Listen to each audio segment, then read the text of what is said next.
안녕하세요. 오늘은 메타에서 발표한 논문인 Self Alignment with Instruction Back Translation이라는 연구에 대해서 이야기 나눠보려고 합니다. 인스트럭션 튜닝할 때 적은 데이터로도 또 고퀄의 데이터라면 충분하다고 말했던 리마 논문의 저자도 이 저자진에 이제 포함이 되어 있는데요. 지금부터 어떤 연구인지 한번 알아보도록 하겠습니다. 네, 오늘 공유드린 순서는 전반적인 요약을 한번 말씀드리고 나머지는 이제 논문에 나와 있는 순서대로 공유드리도록 하겠습니다. 네, 먼저 전반적인 서머리입니다. 리마를 만든 저자는 결국 고퀄의 데이터를 조금만 있으면 충분하다라고 이제 이야기를 했었는데요. 이 페이퍼에서는 오토매티컬 인스트럭션도 성능을 잘 낸다라는 연구도 같이 진행했습니다. 그러니까 적절한 수준의 데이터를 그래도 조금 더 잘 많이 만들면 튜닝이 잘 된다라는 연구인데 거기에 같이 이제 진행을 한 것 같고요. 전체적인 내용은 이제 셀프 인스트럭터랑 이제 비슷합니다. 인풋 아웃풋이 이제 모두 모델에서 뽑아낸 거는 근데 아닌데요. 차이점은 아웃풋 자체는 리얼 월드 데이터라는 점에서 좀 차이가 있습니다.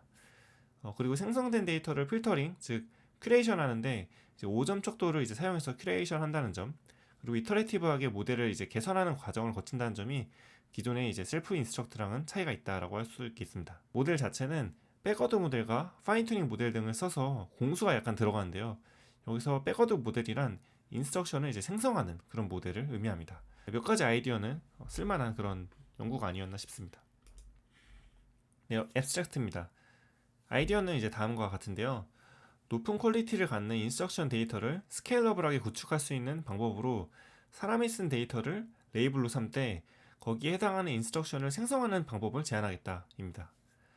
이런 방법의 이름을 인스트럭션 백 트랜슬레이션이라고 이제 했고요.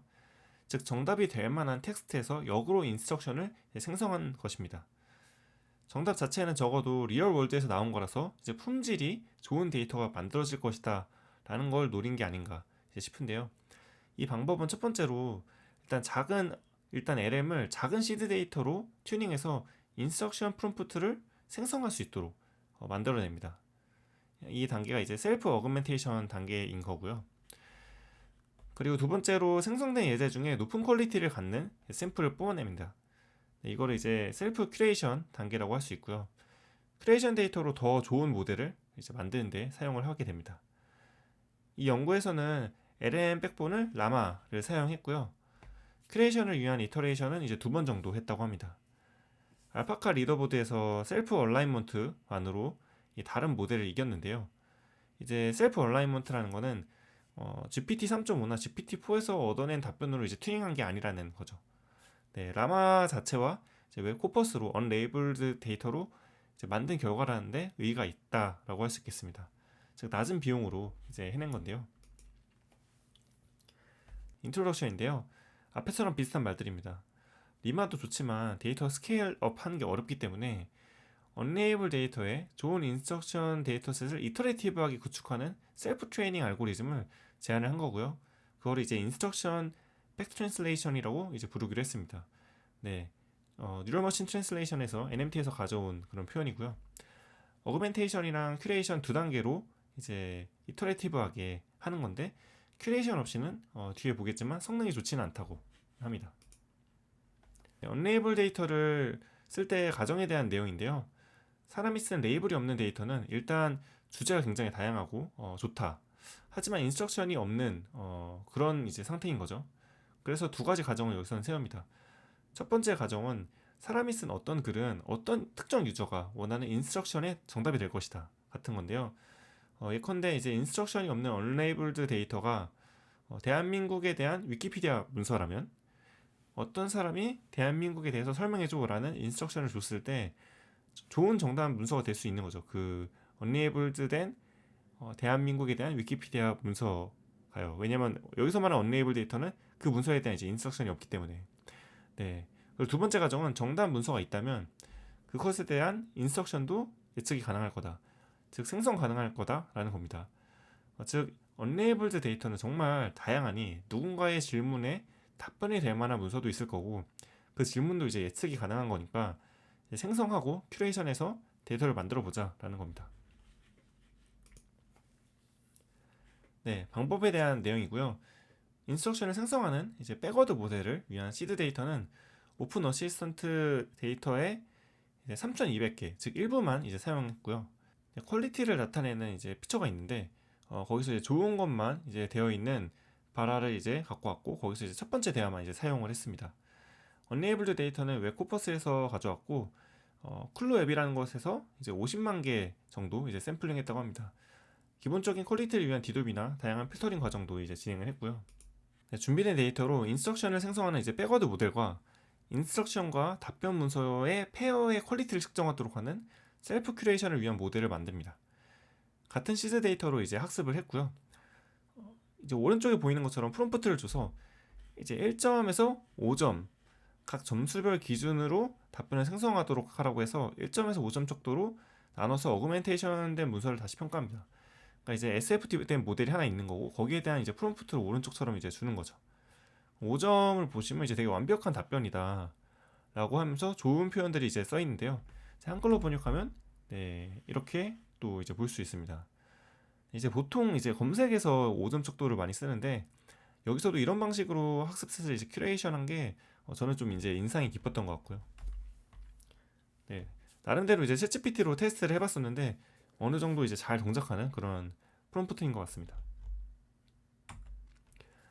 이터레이티브하게 모델을 업데이트할 때 기존 시드 데이터를 유지하면서 새로 생성된 데이터라는 것을 이제 구별해주기 위해서 여기서는 시스템 프롬프트를 앞에다가 이제 줘서 이제 학습을 했다고 했는데요. 이 데이터는 이제 뭐 시드 데이터야. 이 데이터는 생성된 데이터야라는 어떤 내용이 이제 적혀 있는 거겠죠. 이렇게 이제 t-1 시점에서 만든 그런 데이터로 이제 t번째 모델을 이터레이티브하게 이제 만든다라는 거고요. 논문에서는 이제 2번 정도 이렇게 이터레이티브하게 해서 만들었다고 합니다. 네, 실험 부분인데요. 텍스트 다빈치 이제 003이나 리마나 이런 다양한 베이스라인들이 있고요. 이제 시드 데이터 대비 데이터를 어그멘테이션 했을 때 주제라든지 인스트럭션 이제 랭스, 아웃풋 랭스 등이 어떻게 변하는지가 이제 기록이 되어 있습니다. 이제 표를 보시면 A 밑에 이제 숫자 5가 이제 5점 척도 결과고요. 이제 위에 숫자가 이제 몇 번째 이터레이션이 된 거냐를 뜻합니다. 이제 이건 5번, 이건 이제 5점 척도, 이건 이제 4점이다라는 건데요. 두 번째 줄에 있는 데이터가 이제 5점 척도 기준으로만 이제 샘플링 했다는 거고, 시드 데이터와 어그멘테이션 된 데이터가 이제 길이의 분포가 조금 더 이제 유사하다라는 어떤 코멘트가 이제 논문에 있었습니다. 네, 스케일링 분석이고요. 이제 데이터의 퀄리티냐 양이냐라는 건데 전체적으로 보시면 데이터 양이 늘어나면 성능이 좀 좋아지는데 이제 보통 이제 5점 척도로 만든 데이터가 4점 척도보다는 윈레이트이 높다라는 걸 알 수 있고요. 큐레이션이 없으면 별 효과가 없다라는 겁니다. 이제 오른쪽 그래프와 이 표는 또 이 윈레이트에 대해서 수식화를 한 건데요. 이제 하고자 하는 말은 여기 제안하는 이제 이 험백 방법론이 이 데이터의 이 개수, 숫자 대비 효율적이다. 이 알파가 높다라는 그런 내용입니다. 네. n이 조금만 있어도 이제 알파 크기 때문에 이제 윈레이트이 높아지는 이제 그런 내용인데요. 네, 그럼 이제 데이터는 총 몇 개나 필요하냐라는 건데 여기서는 이제 뭐 모델 크기별로 이렇게 5점 척도 데이터 기준으로 봤을 때는 4만 개 정도부터는 이제 성능이 좀 비슷하더라라는 거고요. 생성된 결과의 어떤 품질을 또 고려했을 때 뭐 알파카 이벨이나 뭐 휴먼 이벨루에이션 했을 때는 제안한 방법론이 좋다, 생성이 잘 되더라, 이제 이런 겁니다. 네, NLP 벤치마크에서도 제로샷을 보면은 성능이 좋게 나온다라는 건데 이거는 원래 인스트럭션 튜닝하면 제로샷에서도 보통 성능이 올라가서 그냥 어느 정도 올라간다 정도만 이제 보시면 될 것 같고요. 네, 여기서 이제 말하고자 하는 거는 네, 또 이터레이티브한 접근이 성능 개선에 이제 효과가 있다. 이터레이티브하게 하나 올렸더니 성능이 조금 더 올라갔다 라는 거고요. 또 여기서 보시면 이제 큐레이션이 이제 없는 그런 이제 데이터들은 이거 큐레이션 없는 거죠. 이제 성능 개선 효과가 없고 시드만 트레이닝 한 거보다 못하다. 그리고 이제 이 시드로 데이터를 생성해냈고 큐레이션도 했는데 그냥 이 생성한 어그멘테이션 된 데이터만 했을 때는 그냥 시드랑 거의 비슷하고 이제 성능이 더 올라가진 않는다 이런 건데요. 근데 두 개를 같이 했더니 더 성능이 올라가더라 라는 겁니다. 이 부분이 이제 직관적으로는 잘 이해는 안 되는데, 이제 얼라이먼트의 품질은 이제 아마 이 시드가 담당하고, 이제 주제의 어떤 다양성이나 이런 부분은 어그멘테이션 데이터가 담당해서 시너지가 생기는 건가 정도로 이제 그냥 이제 추측만 저는 개인적으로 해보고요. 네, 시스템 프롬프트도 아까 설명드렸었는데요. 이제 학습할 때 이게 시드 데이터에서 온 거냐 아니면 어그멘테이션 된 데이터에서 온 거냐를 구분하기 위해서 이제 시스템 프롬프트를 넣었었는데, 인퍼런스 할 때는 사실 이게 필요는 없거든요. 왜냐면 학습할 때만 이제 구분해주기 위해서 한 건데, 근데 인퍼런스 할 때도 두 개의 어떤 이 버전의 시스템 프롬프트를 다 넣으니까 성능이 더 좋아진다라는 겁니다. 이건 아마 이제 학습할 때 이 시스템 프롬프트가 없으면 성능이 떨어지도록 이제 학습이 돼버리는 건 아닌가. 이건 약간 좀 애매한 그런 실험 결과 아닌가. 네, 그런 생각이 좀 들고요. 네, 결론입니다. 스케일러블한 이제 셀프 트레이닝 알고리즘으로 인스트럭션 백트랜슬레이션이라는 기법을 이제 제안을 했습니다.